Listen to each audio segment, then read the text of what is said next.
Good morning.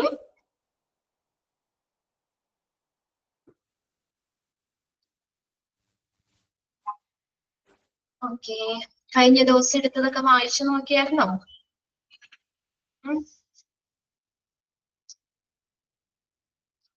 വായിച്ചു നോക്കിയോ?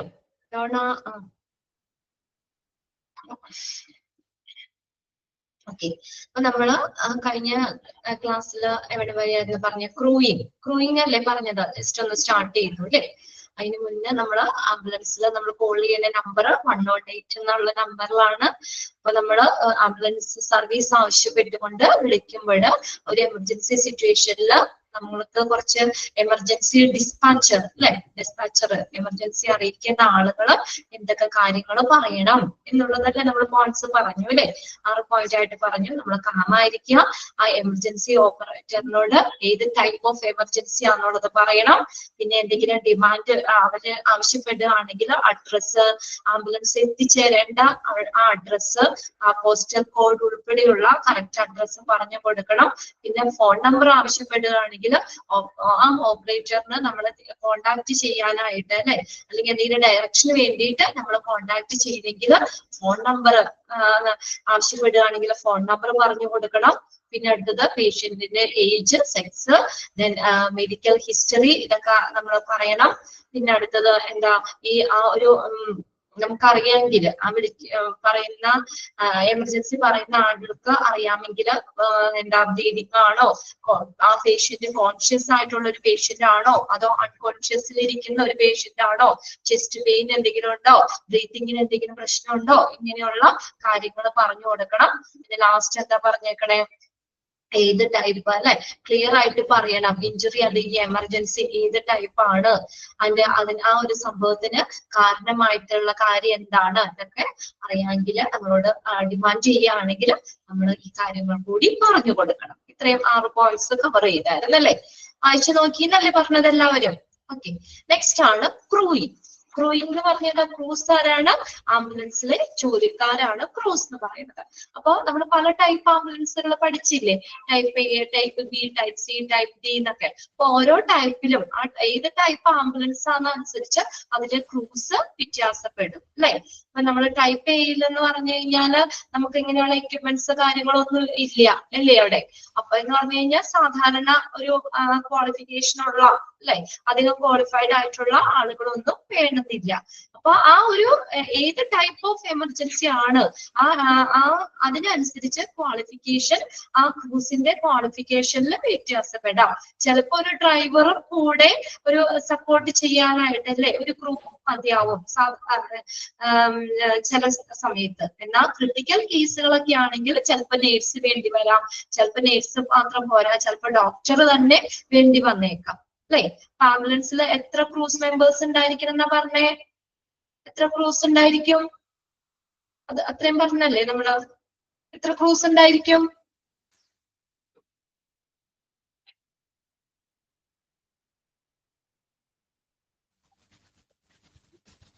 ആ 2. ആ 2 പേരെങ്കിലും, അറ്റ്ലീസ്റ്റ് 2 ക്രൂ മെമ്പേഴ്സ് കേട്ടാ. അറ്റ്ലീസ്റ്റ് 2 പേരെങ്കിലും ഉണ്ടായിരിക്കണം. ഒരാള് ഡ്രൈവ് ചെയ്യാനായിട്ട് അല്ലെ, പിന്നെ പേഷ്യന്റിനെ നോക്കാനായിട്ട് ഒരാള്. അവിടെ വരെയല്ലേ നമ്മൾ പറഞ്ഞത്? ഒന്ന് നോക്കിയാ പാരഗ്രാഫ് ഒന്നുകൂടി. There are different level of qualification that the ambulance crew may hold. ആംബുലൻസിലെ ജോലിക്കാർക്ക് പല ക്വാളിഫിക്കേഷൻ ആയിരിക്കും അല്ലെ? From holding the formal qualification, സാധാരണ ലെവലിലുള്ള അല്ലെങ്കിൽ ക്വാളിഫിക്കേഷൻ കുറഞ്ഞ ആളുകൾ മുതൽ then ഫുള്ളി ക്വാളിഫൈഡ് ആയിട്ടുള്ള ഡോക്ടർ തന്നെ ചിലപ്പോൾ വേണ്ടി വരാം. അതായത് എമർജൻസി സിറ്റുവേഷനിലാണ്. ഇപ്പൊ നമ്മള് ടൈപ്പ് ഡിയിലൊക്കെ ആണെങ്കിൽ ICU തന്നെ സെറ്റ് ചെയ്തിട്ടുള്ള ഒരു ആംബുലൻസ് ആണല്ലേ? അപ്പൊ അവിടെ അത്രയും പേഷ്യന്റിന് ക്രിട്ടിക്കൽ ആയിട്ട് കൊണ്ടുപോകുമ്പോൾ ഡോക്ടർ, ഫുള്ളി ക്വാളിഫൈഡ് ആയിട്ടുള്ള ഒരു ഡോക്ടർ തന്നെ വേണ്ടി വന്നേക്കാം. പിന്നെ most ambulance service requires at least 2 crew members. Underline ചെയ്തിട്ടുണ്ട് അല്ലെ ഇന്നലെ? എല്ലാ ആംബുലൻസിലും അറ്റ്ലീസ്റ്റ് 2 ക്രൂ മെമ്പേഴ്സ് എങ്കിലും ഉണ്ടായിരിക്കണം. ഒരാള് ഡ്രൈവ് ചെയ്യാൻ, ഒരാള് to attend the patient. പേഷ്യന്റിനെ അറ്റൻഡ് ചെയ്യാൻ ഒരാള് ഡ്രൈവ് ചെയ്യാനായിട്ട്. ഇനി നോക്കിയേ, കോമൺ ആംബുലൻസ് ക്രൂസ് ക്വാളിഫിക്കേഷൻ. ക്രൂസിന്റെ കോമൺ ആയിട്ടുള്ള ക്വാളിഫിക്കേഷൻ എന്തൊക്കെയാണ്?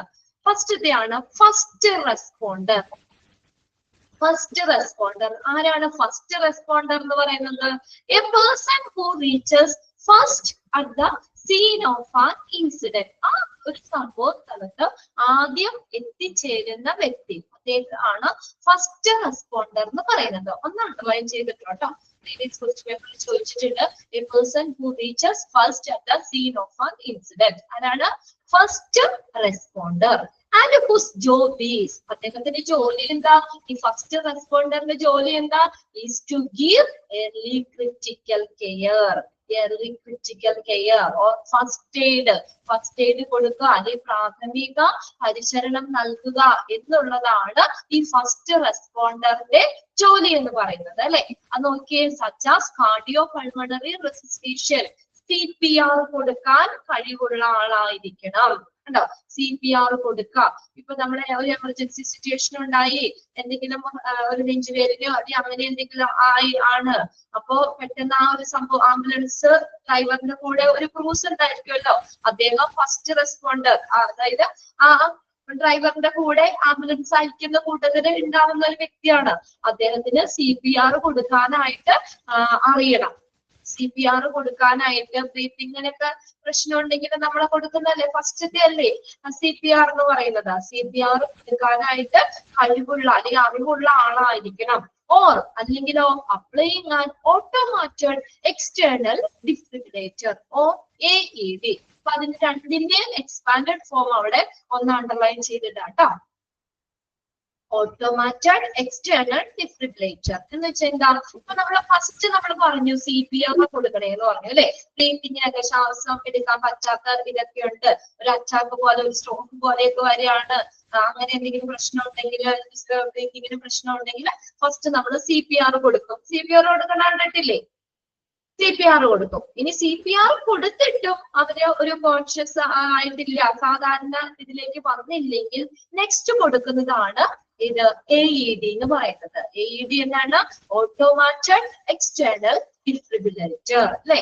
അത് നമ്മൾ പറഞ്ഞിട്ടുണ്ട്. രണ്ട് പിടിക്കുന്ന പോലത്തെ സാധനം ഇങ്ങനെ ചെസ്റ്റിൽ വെച്ചിട്ട് ഇങ്ങനെ പ്രസ് ചെയ്യുമ്പോൾ ഇങ്ങനെ ഒരു ചെറുക്കോട് കൂടി പെട്ടെന്ന് അയാൾക്ക് ബ്രീത്തിങ്, അല്ലേ, ബ്രീത്തിങ് ചെയ്യാൻ പറ്റും. അങ്ങനെ ഉള്ളത്. അപ്പൊ ഒന്നില് CPR അല്ലെങ്കിൽ AED കൊടുക്കാൻ കഴിവുള്ള ഒരാളായിരിക്കും ഫസ്റ്റ് റെസ്പോണ്ടർ എന്ന് പറയുന്നത്.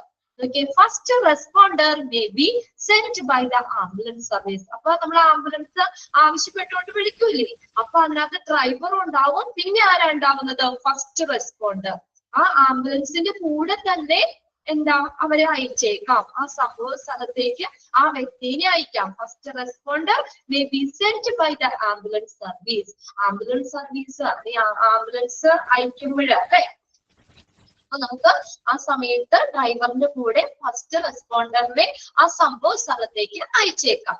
May be passers by or may be dispatched to the scene from other agencies such as police or fire department. പോലീസിൽ നിന്നോ അല്ലെങ്കിൽ ഫയർ ഡിപ്പാർട്ട്മെന്റ് തുടങ്ങിയ മറ്റുള്ള ഏജൻസികളിൽ നിന്നും ഈ ഫസ്റ്റ് റെസ്പോണ്ടറെ സംഭവ സ്ഥലത്തേക്ക് അയക്കാം. ഒന്നില്ലെങ്കിൽ ആംബുലൻസിന്റെ കൂട്ടത്തില്, അല്ലെ, അല്ലെങ്കിൽ നമ്മൾ പോലീസിന്റെ ഇങ്ങനെ ട്രെയിനിങ് ഒക്കെ കിട്ടിയിട്ടുണ്ടാവുമല്ലോ, അല്ലെ? അങ്ങനെയുള്ള ആളുകളെ പോലീസ് ഡിപ്പാർട്ട്മെന്റിൽ നിന്നോ അല്ലെങ്കിൽ നമ്മൾ ഫയർ ഡിപ്പാർട്ട്മെന്റിൽ നിന്നുമുള്ള മറ്റുള്ള ഏജൻസികൾ അല്ലെങ്കിൽ മറ്റുള്ള ഏജൻസികളിൽ നിന്നും ഉള്ള ആളുകളെ അങ്ങനെ ഈ ഫസ്റ്റ് റെസ്പോണ്ടർ അങ്ങനെ സംഭവ സ്ഥലത്തേക്ക് അയക്കാം. ഓക്കെ, അപ്പൊ അതിനകത്ത് നമ്മൾ ഫസ്റ്റ് റെസ്പോണ്ടർ ആരാണ്? ഫസ്റ്റ് സെന്റൻസ് അണ്ടർലൈൻ ചെയ്തിടുക. പിന്നെ CPR, AED ഇതിന്റെ രണ്ടിന്റെ എക്സ്പാൻഡഡ് ഫോം നോട്ട് ചെയ്തത് കേട്ടോ. ഓക്കെ, അപ്പൊ അദ്ദേഹത്തിന്റെ ജോലി എന്താണ്? ഫസ്റ്റ് റെസ്പോണ്ടറിന്റെ ജോലി എന്താ? Job is to give early critical care. First aid ഇല്ലേ, ഫസ്റ്റ് എയ്ഡ് കൊടുക്കുക അല്ലെങ്കിൽ പ്രാഥമിക പരിചരണം കൊടുക്കുക എന്നുള്ളതാണ് അദ്ദേഹത്തിന്റെ ജോലി. അതുകൂടി ഒന്ന് അണ്ടർലൈൻ ചെയ്തോട്ടോ. Job is to give early critical care. Clear ആയില്ലേ? 4 കാര്യങ്ങൾ നോട്ട് ചെയ്തിട്ടില്ലേ? AED എന്ന് പറഞ്ഞു കഴിഞ്ഞാൽ ഓട്ടോമാറ്റഡ് എക്സ്റ്റേണൽ ഡിഫിബ്രിലേറ്റർ എന്നാണ് എക്സ്പാൻഡഡ് ഫോം. അതായത് ആദ്യത്തെ ഇതാണ്. ഇപ്പൊ ബ്രീതിങ് ഒക്കെ ബുദ്ധിമുട്ടുള്ള ഒരാള്, ഇപ്പൊ നെഞ്ചുവേദനയൊക്കെ ആയിട്ട് ശ്വാസം നേരെ കിട്ടുന്നില്ല, അപ്പൊ ഫസ്റ്റ് നമ്മൾ കൊടുക്കുന്നതാണ് CPR. ഇനി ചിലർക്ക് ഈ CPR കൊടുത്തിട്ടും ബ്രീത്തിങ് നോർമൽ ആകുന്നില്ല എങ്കിൽ നെക്സ്റ്റ് സ്റ്റെപ്പ് ആണ് AED എന്ന് പറയുന്നത്.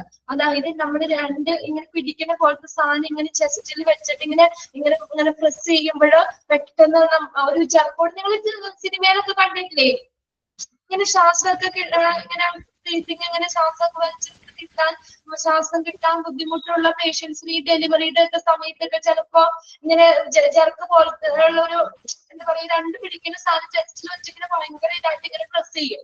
ഇങ്ങനെ പ്രസ് ചെയ്യുമ്പോൾ പെട്ടെന്ന് ഒരു ജർക്കോട് കൂടി അവർക്ക് ആ ബ്രീത്തിങ് കിട്ടും, ബ്രീത്ത് ചെയ്യാൻ പറ്റും. അങ്ങനെ AED കൊടുക്കാനോ അല്ലെങ്കിൽ CPR ഒക്കെ കൊടുക്കാൻ കഴിവുള്ള ആളായിരിക്കണം ഫസ്റ്റ് റെസ്പോണ്ടർ എന്ന് പറയുന്നത്.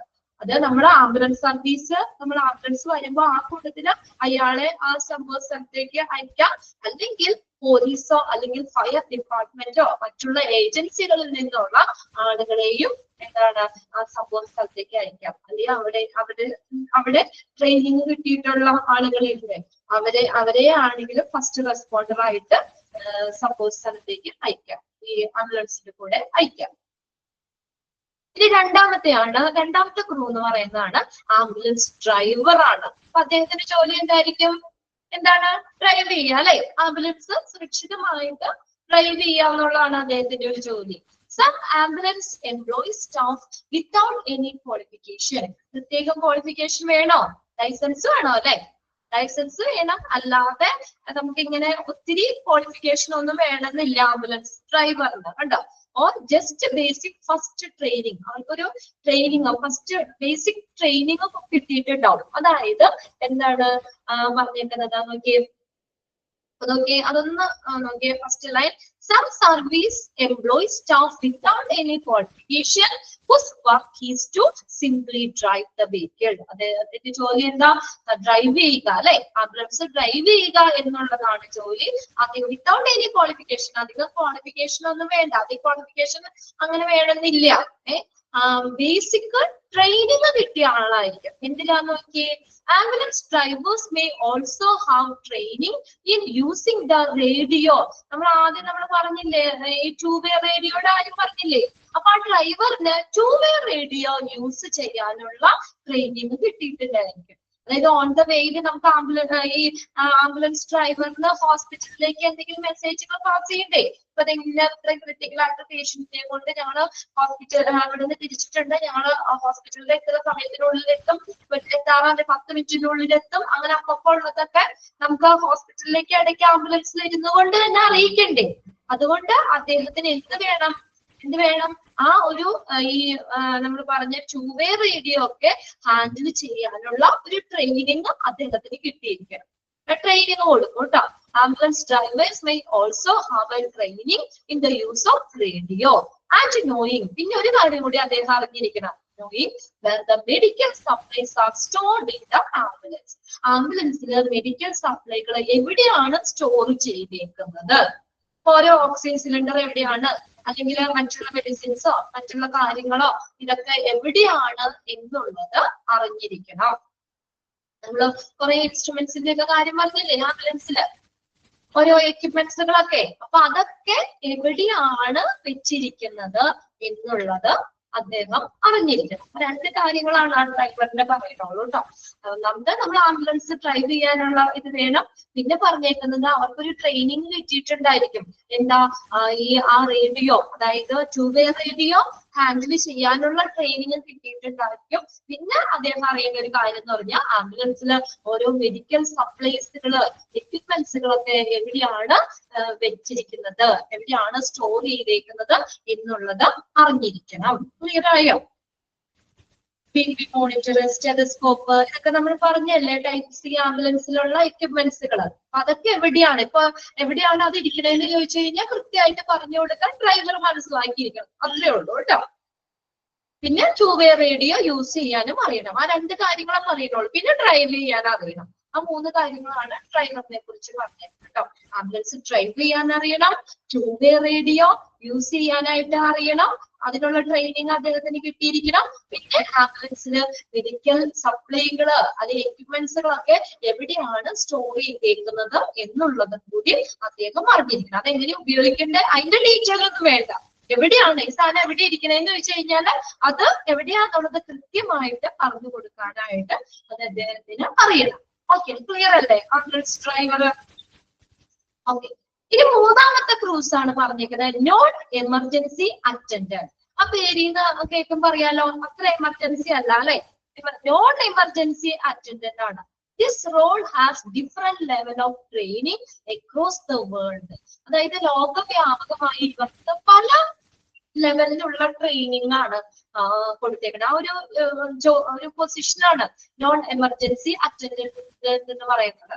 അപ്പൊ പല സ്ഥലങ്ങളിലും അതായത് ലോകവ്യാപകമായിട്ട് പലതരത്തിലുള്ള ട്രെയിനിങ് ആണ്, പല ലെവലിലുള്ള ട്രെയിനിങ് ആണ് അവർക്ക് കൊടുക്കുന്നത്. But these staffs are commonly only needed to carry out patient transport duties. ഒന്ന് അണ്ടർലൈൻ ചെയ്തേ, അവർക്ക് പേഷ്യന്റിന്റെ ട്രാൻസ്പോർട്ട് ഡ്യൂട്ടീസ് അല്ലെ, പേഷ്യൻസിനെ എങ്ങനെയാ ഇപ്പൊ നമുക്ക് ആംബുലൻസിലേക്ക് സുരക്ഷിതമായിട്ട് പേഷ്യൻസിനെ കയറ്റണം, അല്ലെങ്കിൽ ആംബുലൻസിൽ നിന്ന് സുരക്ഷിതമായി ഇറങ്ങണം, അങ്ങനെ പേഷ്യൻസിനെ കൊണ്ടുപോകുക എന്നുള്ളതാണ് കോമൺ ആയിട്ട് ഇവർക്ക് അറിയേണ്ടത്.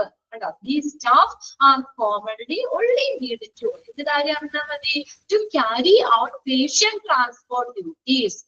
Patients transport duties അത് അറിഞ്ഞിരിക്കണം മെയിൻ ആയിട്ട്, which can include stretcher or wheelchair cases. അതേതാ സ്ട്രക്ചറിന്റെ കേസിൽ വീൽചെയർ, ഇപ്പൊ സ്ട്രക്ചറിൽ ഇരിക്കുന്ന പേഷ്യൻസിനെ നമുക്ക് സുരക്ഷിതമായിട്ട് ആംബുലൻസിലേക്ക് കൊണ്ടുപോകാൻ അറിയണം, കയറ്റാൻ അറിയണം. വീൽ ചെയറിലേക്ക് തിരിച്ച് ആംബുലൻസിനെ ഇറക്കാൻ, വീൽ ചെയർ കൊണ്ടുപോകാൻ, അങ്ങനെയൊക്കെ ഉള്ള കാര്യങ്ങൾ അറിഞ്ഞാൽ മതി. അതായത് പേഷ്യന്റ് ട്രാൻസ്പോർട്ട് ഡ്യൂട്ടീസ് ആണ് പ്രധാനമായിട്ടും ഈ നോൺ എമർജൻസി അറ്റൻഡന്റ് എന്ന് പറഞ്ഞ ഒരു പൊസിഷനിൽ അല്ലെങ്കിൽ അവർക്ക് ഉള്ളത്. ഡിപ്പെൻഡിങ് ഓൺ ദ പ്രൊവൈഡർ, ഈ ട്രെയിനിങ് കൊടുക്കുന്ന ആള് ആ പ്രൊവൈഡറിനെ അനുസരിച്ച് they may be instructed the first aid or extended skill such as the use of an AED, oxygen therapy and other life saving or palliative skills.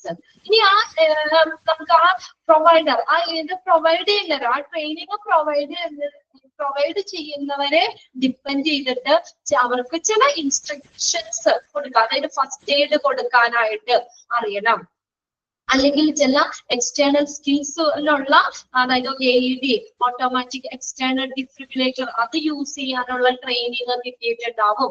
അല്ലെങ്കിൽ മറ്റുള്ള life save ചെയ്യുന്ന അല്ലെങ്കിൽ മറ്റുള്ള പാലിയേറ്റീവ് സ്കിൽസുകൾ, ഇതിനുള്ള കാര്യങ്ങളിലൊക്കെ അദ്ദേഹത്തിന് ട്രെയിനിങ് കിട്ടിയിട്ടുണ്ടാവും. പക്ഷെ മെയിൻ ആയിട്ടുള്ള ഇതെന്താ പറഞ്ഞേക്കുന്നത്, കോമൺ ആയിട്ട് അവരെന്താ അറിയണ്ടേ, അവർക്കുടെ ഒരു ഡ്യൂട്ടി എന്ന് പറഞ്ഞാൽ പേഷ്യന്റ് ട്രാൻസ്പോർട്ട് ഡ്യൂട്ടീസ് ആണ് കോമൺ ആയിട്ട്. പക്ഷെ അത് നമ്മൾ ആദ്യം തന്നെ പറഞ്ഞല്ലോ, ലോകവ്യാപകമായിട്ട് ഇവർക്ക് പല ലെവലിലാണ് ആ ട്രെയിനിങ് കിട്ടുന്നത്. അപ്പൊ ആ പ്രൊവൈഡറിനെ, ആ ട്രെയിനിങ് പ്രൊവൈഡ് ചെയ്യുന്ന ആ പ്രൊവൈഡറിനെ ഡിപ്പെൻഡ് ചെയ്തിട്ട് ഫസ്റ്റ് എയ്ഡ് കൊടുക്കാനുള്ള ട്രെയിനിങ് കിട്ടിയിട്ടുണ്ടാവും ചിലപ്പോ, അല്ലെങ്കിൽ AED യൂസ് ചെയ്യാനുള്ള ട്രെയിനിങ്, അല്ലെങ്കിൽ മറ്റുള്ള ലൈഫ് സേവിങ് അങ്ങനെയുള്ള ട്രെയിനിങ് കാര്യങ്ങളൊക്കെ അവർക്ക് കിട്ടിയിട്ടുണ്ടാവും. They may give emergency cover when the other units are not obtainable. അവർ എപ്പോഴാണ് എമർജൻസി കവർ കൊടുക്കുന്നത്, മറ്റുള്ള യൂണിറ്റിൽ നിന്നും ലഭ്യമല്ലാത്തപ്പോൾ, അല്ലെങ്കിൽ or when accompanied by a fully qualified technician or paramedics. Fully qualified ആയിട്ടുള്ള പാരാമെഡിക്സോ അല്ലെങ്കിൽ ടെക്നീഷ്യനോ അവർക്കുടെ നേതൃത്വത്തിൽ അല്ലെങ്കിൽ അവരുടെ പ്രസൻസിൽ അവര് പറയുകയാണെങ്കിൽ അവർക്ക് എന്താ എമർജൻസി കവർ കൊടുക്കാം. അല്ലാതെ സ്വന്തം ഇഷ്ടത്തിൽ അവര് കൊടുക്കാൻ പറ്റൂല, അവർക്ക് അതിനുള്ള ഇതില്ല. ഇപ്പൊ നമ്മുടെ ആ ആംബുലൻസിലാണെങ്കിലും എന്താണ് ഒരു ഫുള്ളി ക്വാളിഫൈഡ് ആയിട്ടുള്ള ഒരു ടെക്നീഷ്യനോ അല്ലെങ്കിൽ പാരാമെഡിക്സ് എന്ന് പറഞ്ഞാൽ പാരാമെഡിക്സ് ആരാ, ഡോക്ടർ നേഴ്സോ അല്ലാതെ മെഡിക്കൽ ഫീൽഡിൽ വർക്ക് ചെയ്യുന്നവരില്ലേ, ലാബ് അസിസ്റ്റന്റ് അല്ലെ, അങ്ങനെയൊക്കെ ഫാർമസിയില് അങ്ങനെയൊക്കെയുള്ള മറ്റുള്ള മെഡിക്കൽ ഫീൽഡിൽ വർക്ക് ചെയ്യുന്നവര്, അല്ലെങ്കിൽ ഡോക്ടറിനെ നേഴ്സിനെ ഒക്കെ അവരുടെ വർക്കിൽ സപ്പോർട്ട് ചെയ്യുന്നവരാണ് പാരാമെഡിക്സ് എന്ന് പറയുന്നത്. അപ്പൊ ഒരു ഫുള്ളി ക്വാളിഫൈഡ് ആയിട്ടുള്ള പാരാമെഡിക്സിന്റെയോ അല്ലെങ്കിൽ ടെക്നീഷ്യന്റെയോ പ്രസൻസില് അല്ലെങ്കിൽ അവര് പറയുകയാണെങ്കിൽ അല്ലെ, അവരുടെ പ്രസൻസിൽ അവർക്ക് ഈ നോൺ എമർജൻസി അറ്റൻഡന്റുമാർക്ക് ഈ എമർജൻസി കവർ കൊടുക്കാം. അത് സ്വന്തമായിട്ട് അവർക്ക് കൊടുക്കാൻ പറ്റില്ല. ഓക്കെ, ക്ലിയർ ആയോ? അപ്പൊ അതിനകത്തൊന്ന് അണ്ടർലൈൻ ചെയ്തിട്ടോ കേട്ടോ. നോൺ എമർജൻസി കെയർ അറ്റൻഡന്റിന്റെ ഒരു ഡ്യൂട്ടിയാണ് എന്താ പേഷ്യന്റ് ട്രാൻസ്പോർട്ട് ഡ്യൂട്ടീസ് എന്ന് പറയുന്നത് മെയിൻ ആയിട്ട്. ഓക്കെ, പിന്നെ അവർക്ക് ഇങ്ങനെ എന്താ പല സ്ഥലങ്ങളിലും പല ട്രെയിനിങ് ഒക്കെ കിട്ടിയിട്ടുണ്ട്. അത് ഫസ്റ്റ് എയ്ഡ് കൊടുക്കാൻ, ഈ ഓട്ടോമാറ്റിക് എക്സ്റ്റേണൽ ഡിഫിബ്രിലേറ്റർ യൂസ് ചെയ്യാന്, മറ്റുള്ള പാലിയേറ്റീവ് സ്കിൽസുകൾ, ലൈഫ് സേവിങ് ഒക്കെ അങ്ങനെയുള്ള കാര്യങ്ങൾ കൊടുക്കാനുള്ള ട്രെയിനിങ് കിട്ടിയിട്ട്, പക്ഷെ അവർക്ക് നേരെ ചെയ്യാനുള്ള അധികാരമില്ല. എന്തായാലും വേറൊരു ടെക്നീഷ്യനോ അല്ലെങ്കിൽ പാരാമെഡിക്സിന്റെയോ പ്രസൻസില് അല്ലെങ്കിൽ അവര് പറയുകയാണെങ്കിൽ മാത്രം അവർക്ക് ഈ മറ്റുള്ള യൂണിറ്റ്സിൽ നിന്നും ഈ എമർജൻസി കവർ കിട്ടില്ലെങ്കിൽ അവരുടെ പ്രസൻസിൽ എന്ത് ചെയ്യാൻ പറ്റും, എമർജൻസി കവർ കൊടുക്കാനുള്ള അധികാരം നോൺ എമർജൻസി അറ്റൻഡന്റുമാർക്ക് ഉണ്ടായിരിക്കും. ഇനി അടുത്ത നാലാമത്തെയാണ് emergency care assistant. Emergency care assistant emergency care assistant emergency care assistant.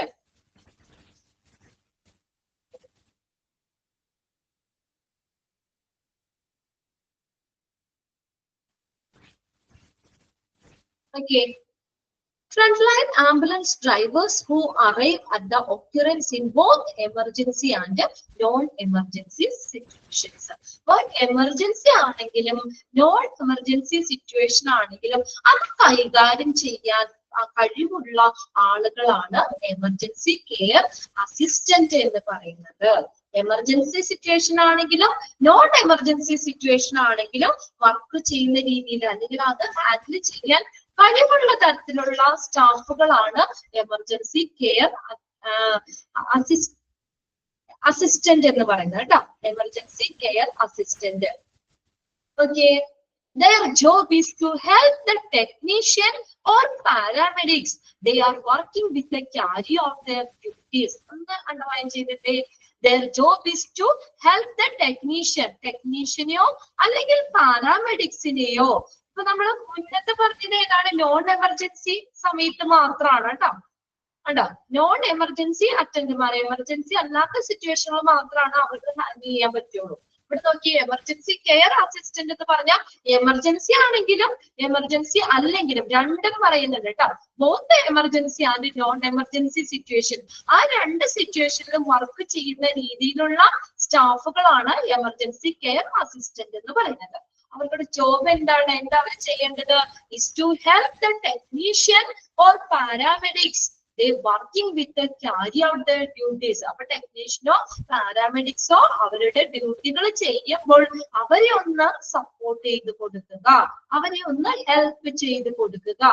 such as, okay, എന്തൊക്കെയാണ് വന്നത്? മേക്കിംഗ് അപ്പ് മെഡിക്കേഷൻസ്, മരുന്നുകൾ ഉണ്ടാക്കുക, മരുന്നുകൾ അത് കറക്റ്റ് ആയിട്ട് ഇപ്പൊ ഫില്ല് ചെയ്യേണ്ടതൊക്കെ ആണെങ്കിൽ സെറ്റ് ചെയ്ത് കൊടുക്കുക, സെറ്റ് ചെയ്യുക അല്ലെ, സെറ്റിംഗ് അപ്പ്. പിന്നെ അതുപോലെ തന്നെ setting up with fluid set ചെയ്യുക. ഇപ്പൊ നമുക്ക് എന്താ ഗ്ലൂക്കോസ് ഒക്കെ ആണെങ്കിലൊക്കെ ഇടാനൊക്കെ ഉള്ള ഇതോ അല്ലെങ്കിൽ മറ്റുള്ള ഇതൊക്കെ ആണെങ്കിൽ അവര് പേഷ്യൻസിന് അപ്ലൈ ചെയ്യാൻ പറ്റൂല, അല്ലാതെ അവർക്ക് അതിനുള്ള കാര്യങ്ങളൊക്കെ സെറ്റ് ചെയ്ത് കൊടുക്കാൻ പറ്റും. കണ്ടോ, setting up with fluid. But കണ്ടോ, കാര്യത്തിൽ പ്രത്യേകം പറയേണ്ടത് ബട്ട് നോട്ട് അറ്റാച്ചിങ്, അത് പേഷ്യന്റിന് അറ്റാച്ച് ചെയ്യാനുള്ള ഇതില്ല അവർക്ക് കേട്ടോ. സെറ്റ് ചെയ്ത് കൊടുക്കുക. ഓർ ഡൂയിങ് സിമ്പിൾ ഒബ്സർവേഷൻ, അല്ലെങ്കിൽ സിമ്പിൾ ആയിട്ട് പേഷ്യന്റിനെ ഒബ്സർവ് ചെയ്യുക. ഇങ്ങനെയുള്ള കാര്യങ്ങളൊക്കെയാണ് എമർജൻസി കെയർ അസിസ്റ്റന്റിന്റെ പറയുന്നത്. എമർജൻസി ആണെങ്കിലും നോൺ എമർജൻസി സിറ്റുവേഷൻ ആണെങ്കിലും ഹാൻഡിൽ ചെയ്യാൻ പറ്റുന്ന, അല്ലെങ്കിൽ വർക്ക് ചെയ്യാൻ പറ്റുന്ന രീതിയിലുള്ള സ്റ്റാഫുകളാണ് എമർജൻസി കെയർ അസിസ്റ്റന്റ് എന്ന് പറയുന്നത്. അവർക്ക് ജോലി എന്താണെന്ന് അണ്ടർലൈൻ ചെയ്തിട്ടോ. is to help the technician or paramedics. They are working with the carry out their duties. ടെക്നീഷ്യനോ പാരാമെഡിക്സോ അവര് ഡ്യൂട്ടി ചെയ്യുമ്പോൾ അവരുടെ ഡ്യൂട്ടിയില് എന്ത് ചെയ്യുക, ഒന്ന് ഹെൽപ്പ് ചെയ്ത് കൊടുക്കുക. അതായത് മെഡിക്കേഷൻസ് തയ്യാറാക്കുക, ഫ്ലൂയിഡ്സ് സെറ്റ് ചെയ്ത് കൊടുക്കുക, അല്ലെങ്കിൽ പേഷ്യൻസിനെ ഒരു സിമ്പിൾ ഒബ്സർവേഷൻ ചെയ്യുക. ഇങ്ങനെയുള്ള കാര്യങ്ങളൊക്കെയാണ് അവിടെ ആ കോഴ്സിന് വരുന്നത്. ഓക്കെ, ഇതൊന്ന് അണ്ടർലൈൻ ചെയ്തിട്ടോ കേട്ടോ, ഡ്യൂട്ടീസ് മാറിപ്പോരുതേ. അടുത്ത നോക്കിയേ, emergency medical technician. Emergency medical technician. Emergency medical technician. emergency medical technician. Okay, technicians are generally able to do a wide range of emergency care skills such as defibrillation, spinal immobilization, bleeding control, splinting of suspected fracture, helping the patient with some medication and oxygen therapy. Okay, emergency medical technician Mar. Okay, emergency medical technician ആണ് അടുത്ത് പറയുന്നത് കേട്ടോ. അതായത് emergency കേസുകൾ വരുമ്പോൾ അത് handle ചെയ്യാൻ പറ്റുന്ന സ്കിൽഡ് ആയിട്ടുള്ള ആളുകളാണ് എമർജൻസി മെഡിക്കൽ ടെക്നീഷ്യൻ എന്ന് പറയുന്നത്. എമർജൻസി മെഡിക്കൽ ടെക്നീഷ്യൻ എന്ന് പറഞ്ഞ ആരാണ്? എമർജൻസി സിറ്റുവേഷൻസ് വരുമ്പോൾ അത് ഹാൻഡിൽ ചെയ്യാൻ പറ്റുന്ന രീതിയിലുള്ള സ്കിൽഡ് ആയിട്ടുള്ള ആളുകൾ. അവർക്ക് എന്തൊക്കെയാ പറഞ്ഞേക്കണേ നോക്കിയേ. എന്തൊക്കെ എമർജൻസി കെയർ സ്കിൽസ് ആണ് വേണ്ടേ? ഡിഫിബ്രിലേഷൻ, പിന്നെ അടുത്ത സ്പൈനൽ ഇമ്മൊബൈലൈസേഷൻ. സ്പൈനൽ ഇമ്മൊബൈലൈസേഷൻ എന്ന് പറഞ്ഞാൽ ഈ നമ്മുടെ സ്പൈനൽ കോഡൊക്കെ ഇല്ലേ, നട്ടെല്ല്, നമുക്ക് നട്ടെല്ല് ഒക്കെ നമുക്ക് എന്താ പറയാ, അത് അനങ്ങാതെ, അല്ലാതെ ചില പേഷ്യൻസിനെ എന്തെങ്കിലും അപകടമൊക്കെ പറ്റി കഴിഞ്ഞു കഴിഞ്ഞാൽ, നല്ല ഫ്രാക്ചർ കാര്യങ്ങളൊക്കെ വന്നു കഴിഞ്ഞാൽ അവരെ എന്താ അനക്കാതെ നമ്മള് ഹോസ്പിറ്റലിലേക്ക് എത്തിക്കേണ്ടി വരും അല്ലെ. ഇപ്പൊ നട്ടെല്ലിനാണ്, ബാക്ക് ബോണിനാണ്, അല്ലെങ്കിൽ സ്പൈനൽ കോഡിനൊക്കെയാണ് എന്തെങ്കിലും ഇതൊക്കെ പറ്റിയിട്ടുണ്ടെങ്കിൽ എന്താ അവരെ അനങ്ങാതെ രീതിയിൽ ഹോസ്പിറ്റലിലേക്ക് എത്തിക്കേണ്ടി വരും. അല്ലാതെ നമ്മൾ ഓടിപ്പിടച്ചൊക്കെ എടുത്തു കയറ്റാനൊക്കെ പറ്റുമ്പോഴത്തേക്കും അതൊക്കെ ബ്രേക്കപ്പ് ആയി പോകാൻ ചാൻസ് ഉണ്ട്. അപ്പൊ എങ്ങനെയാ അങ്ങനെ ഈ സ്പൈനൽ ഇമ്മൊബൈലൈസേഷൻ എന്ന് പറഞ്ഞാൽ നട്ടെല്ല് നിശ്ചല മാത്രമാണ്. അതായത് അനങ്ങാത്ത രീതിയിൽ ആ പേഷ്യൻസിനെ എന്താ അനങ്ങാത്ത രീതിയിൽ നമ്മള് അവര് എന്താ ഷിഫ്റ്റ് ചെയ്യാനായിട്ടുള്ള ഇത് വേണം. പിന്നെ ബ്ലീഡിങ് കൺട്രോൾ, അവരുടെ ബ്ലീഡിങ് ഒത്തിരി മുറിവ് കാര്യങ്ങളൊക്കെ ഉണ്ടെങ്കിൽ അതിനെ കൺട്രോൾ ചെയ്യാവുന്ന കാര്യങ്ങൾ ചെയ്യണം. സ്പ്ലിറ്റിംഗ് ഓഫ് സസ്പെക്റ്റഡ് ഫ്രാക്ചർ, ഇനി സംശയാസ്പദമായിട്ടുള്ള എന്തെങ്കിലും ഫ്രാക്ചർ, ഒടിവുകളൊക്കെ പറ്റുവാണെങ്കിൽ, നമുക്ക് എന്തെങ്കിലും ഒടിഞ്ഞിട്ടുണ്ടോ, ഒടിവ് പറ്റിയിട്ടുണ്ടോ, ഇപ്പൊ ആക്സിഡന്റ് ഒക്കെ ആണെങ്കിലൊക്കെ പറ്റി കാലൊക്കെ അല്ലെങ്കിൽ കയ്യോ ഒക്കെ ഒടിവോ ഇതൊക്കെ ഉണ്ടെങ്കിൽ നമ്മളെന്താ നേരെ നമ്മളെ കയ്യൊന്നും വലിക്കാനൊന്നും പാടില്ല അല്ലെ. അതിങ്ങനെ ആ ഫോണ് ഇങ്ങനെ പതുക്കെ പൊട്ടിയിരിക്കുന്നത് നമ്മൾ പിടിച്ച് വലിച്ചു കഴിഞ്ഞാലൊക്കെ എന്താവും, അത് നേരെ കുറച്ചും കൂടി സ്ട്രെച്ച് ചെയ്യും, വലിയാനായിട്ടുള്ള സാധ്യതയുണ്ട് അല്ലേ.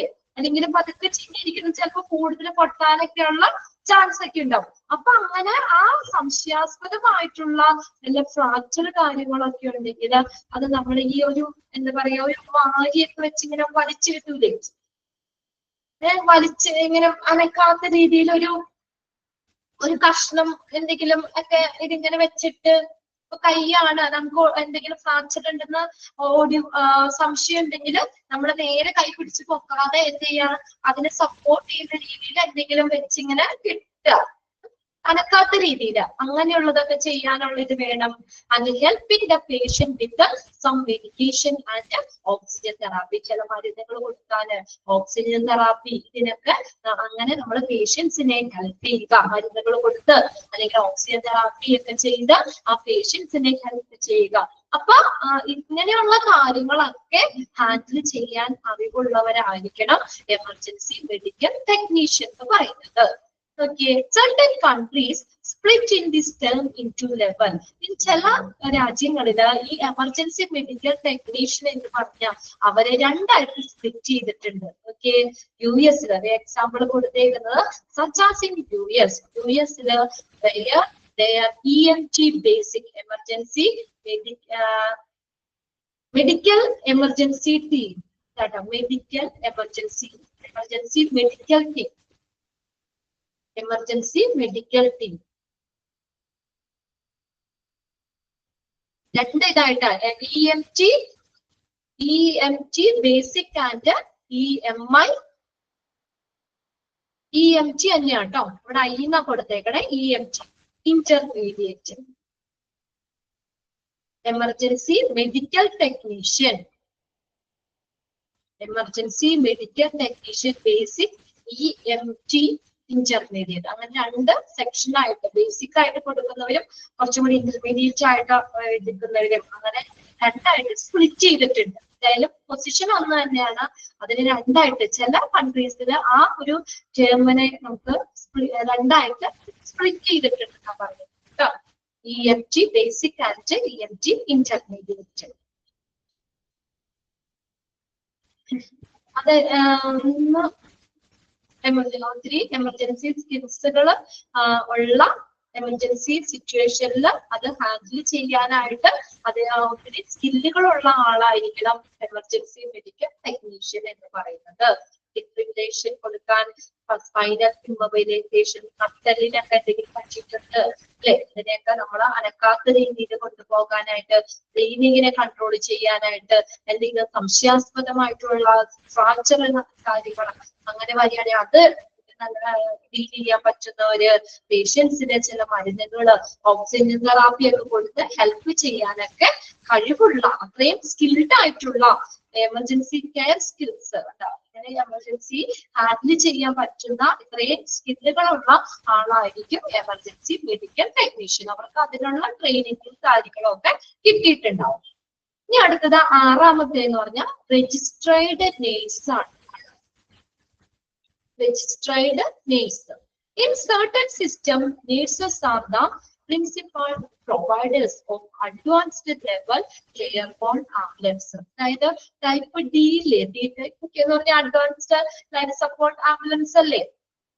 അപ്പൊ അങ്ങനെ അഡ്വാൻസ്ഡ് ലെവൽ കെയർ കൊടുക്കുന്ന കേസുകളില് ആംബുലൻസില് ഡ്രൈവറും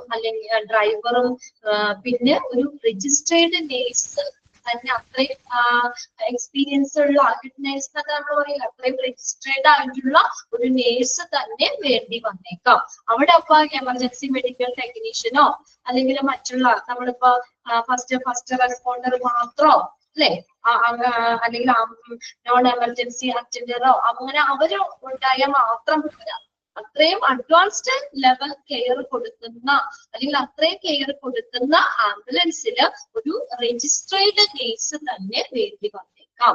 usually in place of the paramedics. ആരുടെ സ്ഥാനത്ത്?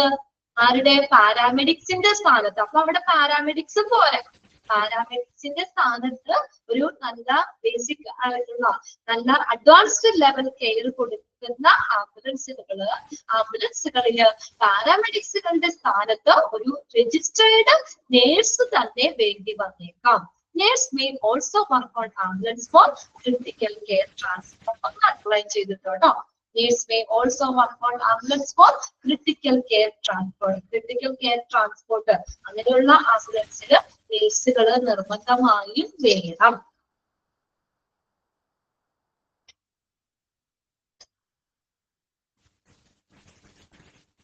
അഡ്വാൻസ്ഡ് ലെവൽ കെയർ കൊടുക്കുന്ന കേസുകളിൽ അതും കൂടി ഒന്ന് അണ്ടർലൈൻ ചെയ്തിട്ടോ കേട്ടോ.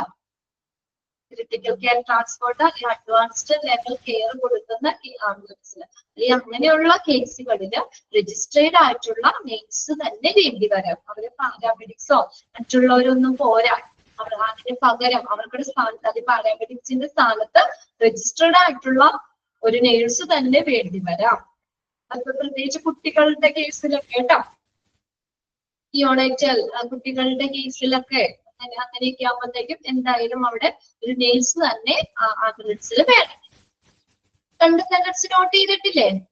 അഡ്വാൻസ്ഡ് ലെവൽ കെയർ ആംബുലൻസുകളിലും പിന്നെ അല്ലെങ്കിൽ നമുക്ക് ക്രിട്ടിക്കൽ കെയർ ട്രാൻസ്പോർട്ട് അങ്ങനെയുള്ള ആംബുലൻസിലും നേഴ്സ് വർക്ക് ചെയ്യാം. ഇവിടെ നമുക്ക് ഇവിടെ ചോദിക്കാം dash main work on ambulance for critical care transport. ആര് വേണം? Registered nurse. ഓപ്ഷൻസ് കൊടുക്കാം. അവിടെ രജിസ്ട്രേഡ് നേഴ്സ് ഉണ്ടാവാം, ഫസ്റ്റ് റെസ്പോണ്ടർ ഉണ്ടാക്കാം, നോൺ എമർജൻസി അറ്റൻഡർ ഉണ്ടാവാം. അങ്ങനെ ഓപ്ഷൻസ് കൊടുക്കാം കേട്ടോ, പ്രത്യേകം നോട്ട് ചെയ്തിട്ടാണ്. ഇനി അടുത്തതാണ് പാരാമെഡിക്സ് എന്ന് പറയുന്നത്. പാരാമെഡിക്സ് എന്ന് പറഞ്ഞത് okay, this is a high level of medical training. നല്ല medical training, high level medical training കിട്ടിയിട്ടുള്ളവരാണ് paramedics. And often comprises of key skills not allowable for technician. കണ്ടോ, അതായത് ടെക്നീഷ്യന് അനുവദനീയമല്ലാത്ത കാര്യങ്ങള് കണ്ടോ, ഒരു ടെക്നീഷ്യന് അനുവദനീയമല്ലാത്ത കാര്യങ്ങൾ ചെയ്യാൻ കഴിവുള്ളവരായിരിക്കും. അതായത് അവർക്ക് അത്രയും അല്ലെ ഹൈ ലെവൽ മെഡിക്കൽ ട്രെയിനിങ് കിട്ടിയിട്ടുള്ളവരാണ് പാരാമെഡിക്സ് എന്ന് പറയുന്നത്. ഒന്ന് അപ്ലൈ ചെയ്തു കേട്ടോ. This is a high level of medical training and often comprises of the key skills. അത് ആർക്ക് പറ്റില്ല? Not allowable for technician. ടെക്നീഷ്യന് അനുവദിക്കാത്ത കിട്ടാത്ത പല high level of medical training കിട്ടിയിട്ടുള്ളവരാണ് പാരാമെഡിക്സ് എന്ന് പറയുന്നത്. Such as cannulation. അതായത് കാനുലേഷൻ എന്ന് പറഞ്ഞാൽ ക്യാനില് വെക്കൂലേ? നമ്മളിപ്പോ ഇഞ്ചക്ഷൻ ഒക്കെ ചെയ്യാനായിട്ട് എപ്പോഴും വന്ന് നമ്മള് കുത്തോ ഇഞ്ചക്ഷൻ ചെയ്യാനായിട്ട് ഇപ്പൊ എന്താ ചെയ്യാ? ഇഞ്ചക്ഷൻ ഒക്കെ നമുക്ക് ഇപ്പൊ ഒരാഴ്ച നമുക്ക് ഇഞ്ചക്ഷൻ പറഞ്ഞിട്ടുണ്ട്. ഓരോ ആഴ്ചയും വന്ന് നേരെ ഇഞ്ചക്ഷൻ നേരെ വെയിനിലേക്ക് എടുക്കണ്ടല്ലോ അല്ലെ? അതിന് പകരം എന്താ ചെയ്യാ? IV ക്യാനുല വെക്കൂലേ? IV ക്യാനുല വെക്കും. അതാണ് കാനുലേഷൻ എന്ന് പറയുന്നത്. അതായത് എന്താ, നമുക്ക് ഇഞ്ചക്ഷൻ ചെയ്യാനായിട്ട് നമുക്ക് കറക്റ്റ് വെയിൻ കണ്ടുപിടിച്ച് നമ്മൾ അവിടെ ഒരു ബട്ടർഫ്ലൈയുടെ ഇതുപോലത്തെ ഒരു സംഭവം വെക്കൂലേ? ക്യാനുല വെക്കൂലേ? അപ്പൊ നമുക്കത് എന്നിട്ട് അതിന് ഒരു ക്യാപ്പ് ഉണ്ടാവും അല്ലെ? ചെറിയൊരു ഇതും അതിന് ക്യാപ്പ് ഉണ്ടാവും. അപ്പൊ ആ ക്യാപ്പ് തുറന്നിട്ട് പിന്നെ ഇഞ്ചക്ഷൻ എടുക്കുമ്പോൾ ജസ്റ്റ് അവിടെ പിന്നെ സൂചി ഒന്നും വേണ്ട. പിന്നെ സൂചി ഡയറക്റ്റ് നമ്മളെ കുത്തൂല, നമ്മുടെ വെയിനിലേക്ക് കുത്തൂല അല്ലെ? അപ്പൊ ആദ്യം തന്നെ അവരെന്ത് ചെയ്യും? ഇപ്പൊ ഇഞ്ചക്ഷൻ അങ്ങനെ ഒരാഴ്ചയൊക്കെ അടുപ്പിച്ച് ഇഞ്ചക്ഷൻ ഒക്കെ ചെയ്യാൻ പറയുകയാണെങ്കിൽ ആദ്യം തന്നെ ക്യാനുല അവിടെ വെക്കും, IV ക്യാനുല വെക്കും. അതായത് എന്താ IV ക്യാനുല എന്ന് പറയുക? ഇഞ്ചക്ഷൻ ചെയ്യാൻ കറക്റ്റ് വെയിൻ കണ്ടുപിടിച്ചിട്ട് ആ വെയിനിലേക്ക് ഇഞ്ചക്ട് ചെയ്ത് വെക്കുകയാണ് ചെയ്യുന്നത് അല്ലെ? അതാണ് രീതി. ആ സൂചി അവിടെ ഉണ്ടാവും എപ്പോഴും. പിന്നെ നമ്മൾ എന്നിട്ട് അതിനൊരു ചെറിയൊരു സംഭവം ഇതുണ്ട് എന്നിട്ട് അവിടെ നമ്മളിങ്ങനെ ക്യാപ്പ് പോലെ ഉണ്ട് അല്ലെ? ആ ക്യാപ്പ് തുറന്നിട്ട് പിന്നെ മരുന്ന് ഇഞ്ചക്ഷൻ ചെയ്യാനായിട്ട് പിന്നെ സൂചി വേണ്ട, സിറിഞ്ചിന് നേരെ അതിലേക്ക് പതുക്കെ കയറ്റി കൊടുത്താൽ മതി ഇല്ലേ? നിങ്ങളൊക്കെ കയ്യിലൊക്കെ വെച്ചിട്ടില്ല അങ്ങനെ? പിന്നെ അത് അത് ആ മരുന്ന് ഇഞ്ചക്ട് ചെയ്ത് കഴിയുമ്പോൾ പിന്നെ ആ ക്യാപ്പ് ഒന്ന് ക്ലോസ് ചെയ്ത് വെച്ചാൽ മതി. പിന്നെ നമുക്ക് ആ ഇഞ്ചക്ഷൻ എന്നാണോ നിർത്തുന്നത് അന്നാണ് ആ ക്യാനുല കയ്യിൽ നിന്ന് മാറ്റുള്ളൂ അല്ലെ? അപ്പൊ അങ്ങനെ ആ കാനുലേഷൻ ചെയ്യാനുള്ള കഴിവ് വേണം. അത് എന്താ ചിലരൊക്കെ നമ്മൾ പറയില്ല, ചിലരൊക്കെ ഇഞ്ചക്ഷൻ എടുക്കാൻ ഭയങ്കര വേദന എടുക്കുമെന്ന് പറയും. എന്നാൽ ചിലരൊക്കെ വന്ന് നമ്മൾ ഇഞ്ചക്ട് ചെയ്യുമ്പോൾ നമ്മൾ അറിയ പോലും ഇല്ല അല്ലെ? അവർക്ക് അത്രയും ട്രെയിനിങ് കിട്ടിയിട്ടുണ്ടാവും.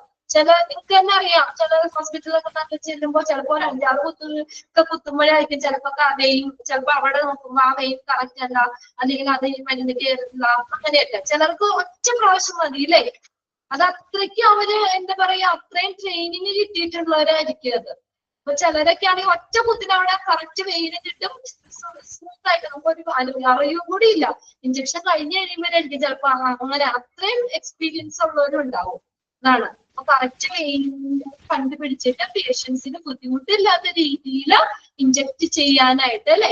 അങ്ങനെ കഴിവുള്ള, അതായത് കാനുലേഷൻ IV ക്യാനുല ഒക്കെ കറക്റ്റ് ആയിട്ട് വെക്കാനുള്ള കഴിവ് വേണം. പിന്നെ എന്താ പറഞ്ഞേക്കണം അവിടെ ബ്രാക്കറ്റ് നോക്കിയേ. And within it the ability to administer a range of drugs such as morphine.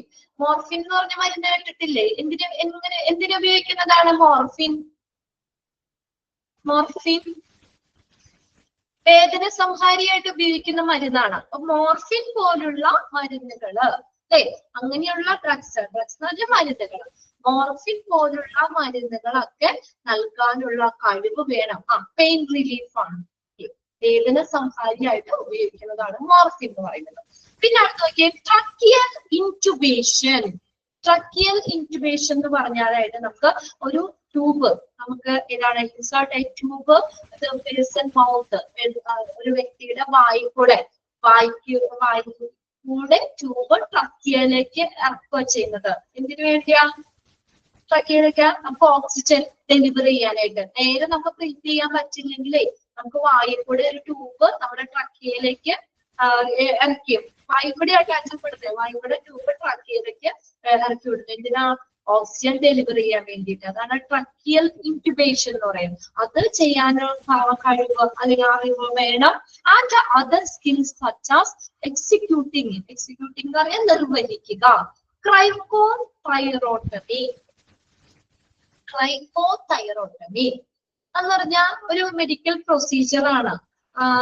എന്താ പറഞ്ഞേക്കുന്നത്, is a medical procedure, then artificial airway by making an incision through a temporary airway. അതായത് നമ്മുടെ തൊണ്ടയില്ലേ, തൊണ്ടയുടെ അവിടെ എന്താണ് മുക്കിലൂടെ നമുക്ക് ശ്വാസം വിടാനായിട്ട് എന്തെങ്കിലും ബുദ്ധിമുട്ടൊക്കെ ഉണ്ടെങ്കിൽ, ഈ മൂക്കിലൂടെ നോർമലായിട്ട് നമുക്ക് ബ്രീത്ത് ചെയ്യാൻ പറ്റില്ലാത്ത കണ്ടീഷനിൽ എന്ത് ചെയ്യുന്ന അറിയോ, തൊണ്ടയില് അവിടെ ഒരു ചെറിയൊരു ഹോൾ ഉണ്ടാക്കും. എന്നിട്ട് അവിടെ ആ ഒരു എന്താ പറയാ ഒരു എക്യുപ്മെന്റ് അവിടെ വെക്കും തൊണ്ടയില്. അപ്പൊ അത് എന്താ പറയാ അതിൽ കൂടെ നമുക്ക് ഈ കഫമൊക്കെ തുപ്പിക്കളയാനൊക്കെ പറ്റില്ല, അങ്ങനെ ബുദ്ധിമുട്ടൊക്കെ ഉണ്ടെങ്കിൽ നമുക്ക് അതിൽ കൂടെ കഫമൊക്കെ സക്ക് ചെയ്ത് വലിച്ചെടുക്കാനൊക്കെ പറ്റും. അത് തൊണ്ടയിൽ ഒരു ഹോൾ ഉണ്ടാക്കിയിട്ട് അവിടെ ഒരു എക്യുപ്മെന്റ് വെക്കുന്നതാണ് കേട്ടോ. through a cricothyroid membrane inserting a tube into the trachea. എന്നിട്ട് അവിടെ തൊണ്ടയിൽ ഒരു ഹോൾ ഉണ്ടാക്കിയിട്ട് എന്ത് ചെയ്യുന്നു, അവിടെ ആ ഒരു ഇത് വെച്ചിട്ട്, അതായത് cricothyroid membrane എന്ന് പറയുന്നത് അതാണ് cricothyrotomy എന്ന് പറയുന്നത്. അവിടെ ട്യൂബ് വെച്ചിട്ട് നമ്മൾ എന്താ ട്രക്കിയയിലേക്ക് എത്തിക്കും. പിന്നെ ചിലർക്ക് ഇങ്ങനെ സംസാരിക്കാൻ ബുദ്ധിമുട്ടുള്ളതൊക്കെ ആണെങ്കിൽ അവിടെ ഇങ്ങനെ എന്താ ഈ ഒരു ഇത് വെക്കുന്നതിന് ഒരു എക്യുപ്മെന്റ് ആണ് അത്. ഇവിടെയാണ് തൊണ്ട. മറ്റേത് നമ്മൾ ആദ്യത്തെ പറഞ്ഞേതാ ട്രക്കിൽ ഇൻറ്റുബേഷൻ വായിൽ കൂടി ആ ട്യൂബ് ഇടുന്നത്, ഇത് എവിടെയാ തൊണ്ടയിൽ കൂടിയാവുന്നത് കേട്ടോ. അപ്പൊ അങ്ങനെ ആ കഫമൊക്കെ നമുക്കാണെങ്കിലും തൊണ്ടയിൽ നിറഞ്ഞിരിക്കുന്ന കഫമൊക്കെ അതിൽ കൂടെ വലിച്ചെടുക്കാൻ പറ്റും. അപ്പൊ അങ്ങനെ അത്രയും സ്കിൽഡ് ആയിട്ടുള്ള ക്യാൻസർ പേഷ്യൻസിനൊക്കെ ചെയ്യാറുണ്ട്.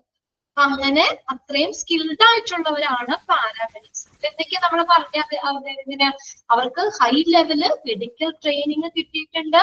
അതായത് കാനുലേഷൻ ചെയ്യാനായിട്ട് അറിയണം, പിന്നെ മോർഫിൻ പോലുള്ള മരുന്നുകള് അത് കൊടുക്കാനുള്ള ഇത് വേണം, പിന്നെ ട്രക്കിയൽ ഇൻറ്റുബേഷൻ മൗത്തിൽ കൂടെ ട്യൂബ് ട്രക്കിയയിലേക്ക് ട്യൂബ് ഇട്ടിട്ട് ഓക്സിജൻ ഡെലിവറി ചെയ്യാൻ വേണ്ടിയിട്ടുള്ളത്, ട്രക്കിയൽ ഇൻറ്റുബേഷൻ ചെയ്യാൻ അറിയണം, അതിനുള്ള സ്കില്ല് വേണം. പിന്നെ ക്രൈക്കോതൈറോട്ടമി നിർവഹിക്കാനുള്ള അത് തൊണ്ടയിലാണ് മൂക്കിന്റെ ശ്വാസം വിടാൻ ബുദ്ധിമുട്ടുള്ളവർക്ക് തൊണ്ടയിൽ ചെറിയൊരു ഹോൾ ഉണ്ടാക്കിയിട്ട് അവിടെ ഒരു എക്യുപ്മെന്റ് വെക്കുക. എന്നിട്ട് അത് അതിൽ കൂടെ ട്യൂബ് ഇട്ടിട്ട് ട്രക്കിയയിലേക്ക് തന്നെ ട്യൂബ് കൊടുക്കുക ചെയ്യുക.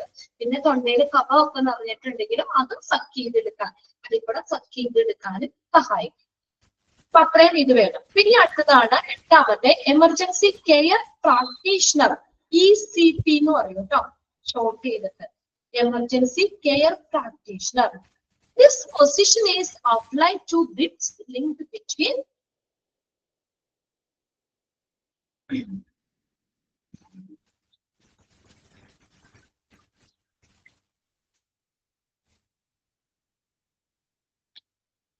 okay, this position is outlined to bridge the link between the ambulance care and the care of general practitioner. ഇതെന്ന് പറഞ്ഞാൽ ഈ എമർജൻസി കെയർ പ്രാക്ടീഷണർ അദ്ദേഹവും ആ ഡോക്ടറും തമ്മിലൊരു കമ്മ്യൂണിക്കേഷൻ ഉണ്ടായിരിക്കും, അവർക്ക് ഉണ്ടായിരിക്കും. അത് പാരാമെഡിക്സിനെ പോലെ തന്നെയാണ്. പക്ഷെ ഒരു കാര്യമുണ്ട്, പാരാമെഡിക്സിനേക്കാൾ കുറച്ചുകൂടി ക്വാളിഫൈഡ് ആയിട്ടുള്ളവരായിരിക്കും എമർജൻസി കെയർ പ്രാക്ടീഷണർ എന്ന് പറയുന്നത്. ECPs are already eligible paramedics who have gone through further training. കണ്ടോ, പാരാമെഡിക്സിനേക്കാളും കുറച്ചും കൂടി ട്രെയിനിങ്, കുറച്ചും കൂടി ട്രെയിനിങ് കൂടുതൽ കിട്ടിയിട്ടുള്ളവരാണ് ECPs എന്ന് പറയുന്നത്, emergency care practitioner. And are trained to dictate medicine for longer period care. ദീർഘകാല കെയറിന് വേണ്ടിയിട്ട് മെഡിസിൻസ് കൊടുക്കാനായിട്ട് മെഡിസിൻസ് കൂടുതൽ ട്രെയിനിങ്ങിലൂടെ കടന്നു പോയിട്ടുള്ള പാരാമെഡിക്സുകളാണ് എമർജൻസി കെയർ പ്രാക്ടീഷണർ എന്ന് പറയുന്നത്. ഈ ആന്റിബയോട്ടിക്കുകൾ അതൊക്കെ സച്ചാസ് ആന്റിബയോട്ടിക്സ് പോലുള്ള ലോങ്ങർ പീരീഡിന് വേണ്ടി കൊടുക്കുന്ന മരുന്നുകൾ മെഡിസിൻസ് ഒക്കെ നിർദ്ദേശിക്കാൻ അവർക്ക് ട്രെയിനിങ് കൊടുത്തിട്ടുണ്ട്. Antenna rate of additional diagnostics test, അതുപോലെ തന്നെ അഡീഷണൽ ആയിട്ട് ഡയഗ്നോസ്റ്റിക് ടെസ്റ്റ്, രോഗനിർണയം ഇതൊക്കെ ചെയ്യാനുള്ള ട്രെയിനിങ്ങും അവർക്ക് കൊടുത്തിട്ടുണ്ട്. ഇത്രയും ഒന്ന് നോക്കി വെക്കുക, പാരാമെഡിക്സിനേക്കാളും കുറച്ചും കൂടി എലിജിബിൾ ആയിട്ടുള്ള ആളുകളാണ് എമർജൻസി കെയർ പ്രാക്ടീഷണർ. അതിന്റെ എക്സ്പാൻഡഡ് ഫോം ആണ് emergency care short form ECP എന്ന് പറയുന്നത് കേട്ടോ. അതൊന്ന് അണ്ടർലൈൻ ചെയ്ത് first line. This position is outlined to bridge the link between ambulance care and the care of general practitioner. ഇതിന്റെ ഒരു bridge link ആണ്. അവർക്ക് തമ്മിലുള്ള ഒരു റിലേഷൻ ഇതാണ്. അതാണ് ഞാൻ ആദ്യം പറഞ്ഞത്. അവരും ആംബുലൻസും അല്ലെങ്കിൽ ആ ഡോക്ടർ അവരും തമ്മിലൊരു കമ്മ്യൂണിക്കേഷൻ, ഈ എമർജൻസി കെയർ പ്രാക്ടീഷണറും ഹോസ്പിറ്റലിലെ ഡോക്ടറും തമ്മിൽ നല്ലൊരു കമ്മ്യൂണിക്കേഷൻ ഉണ്ടായിരിക്കും. അവര് പാരാമെഡിക്സിനെ പോലെയാണ്, പക്ഷെ എലിജിബിൾ ആയിട്ടുള്ള, കുറച്ചും കൂടി എലിജിബിൾ ആയിട്ടുള്ള പാരാമെഡിക്സ് ആണ്.